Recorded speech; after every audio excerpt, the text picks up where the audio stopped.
এটা সৰু ল'ৰাই কাষতে বহি তাৰ আইতাকে চিঠি লিখা চাই আছিল। অকস্মাতে সি আইতাকক সুধিলে, আমি কি কি কাম কৰিলোঁ? তুমি সেই বিষয়ে লিখি আছা নেকি? নে তুমি মোৰ বিষয়ে লিখি আছা?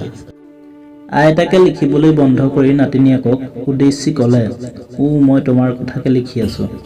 কিন্তু মই লিখি থকা কথাখিনিতকৈ গুৰুত্বপূৰ্ণ কথাটো হ'ল, মই লিখিবলৈ ব্যৱহাৰ কৰি থকা এই পেঞ্চিলডালহে। মই আশা কৰোঁ তুমি ডাঙৰ হৈ এই পেঞ্চিলডালক ভাল পাবলৈ শিকিবা।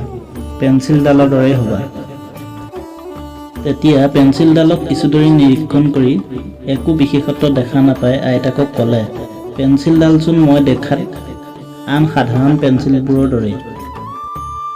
আইতাকে তেতিয়া ক'লে, তুমি এতিয়াও বুজি উঠা নাই? এই পেঞ্চিলডালৰ 5টা গুণ আছে। এদিন এই গুণবোৰক আয়ত্ব কৰি ল'ব পাৰিলেই তুমি পৃথিৱীৰ আটাইতকৈ সুখী ব্যক্তি হৈ পৰিবা আৰু জীৱনৰ প্ৰত্যেক ক্ষণেই তোমাৰ বাবে শান্তি হৈ পৰিব।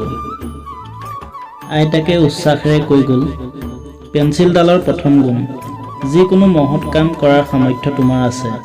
কিন্তু জীৱনৰ প্ৰতিটো খোজতে তুমি মনত ৰাখিব লাগিব যে তোমাৰ প্ৰত্যেকটো কাম-কাজ এখন অদৃশ্য হাতে নিয়ন্ত্ৰণ কৰি থাকে, যিদৰে আমি এই পেঞ্চিলডালক নিয়ন্ত্ৰণ কৰোঁ। দ্বিতীয় গুণ, মাজে মাজে মই লিখিবলৈ বন্ধ কৰি পেঞ্চিলডালৰ আগটো জোঙা কৰিব লাগে। জোঙা কৰাৰ ফলত পেঞ্চিলডালে কিছু কষ্ট পায় সঁচা, কিন্তু পৰৱৰ্তী সময়ত পেঞ্চিলডাল আৰু বেছি তীক্ষ্ণ হৈ পৰে। সেয়ে তুমিও পেঞ্চিলডালৰ দৰে দুখ কষ্ট সহ্য কৰিবলৈ শিকিব লাগিব, আৰু সেয়েই তোমাক এজন নিপুণ আৰু ভাল মানুহৰূপে গঢ় দিব। তৃতীয় গুণ, লিখি থাকোঁতে আমি কৰা কিছুমান ভুল ৰবৰেৰে মোহাৰি শুদ্ধ কৰি ল'বলৈ পেঞ্চিলডালে আমাক সুবিধা দিয়ে। ইয়াৰ অৰ্থ এইটোৱে যে আমি জীৱনত কৰা ভুলৰ শুধৰণি কৰাটো একো বেয়া কথা নহয়।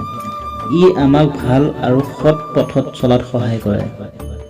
চতুৰ্থ গুণ, পেঞ্চিলডালৰ বাহিৰৰ কাঠৰ খোলাটোত বিশেষ গুৰুত্ব দিয়াৰ প্ৰয়োজন নাই। তাৰ ভিতৰত থকা ক'লা গ্ৰেফাইটখিনিহে আচল। গতিকে নিজৰ আত্মাত কি ঘটি আছে তাতহে সদায় চকু দিব লাগে।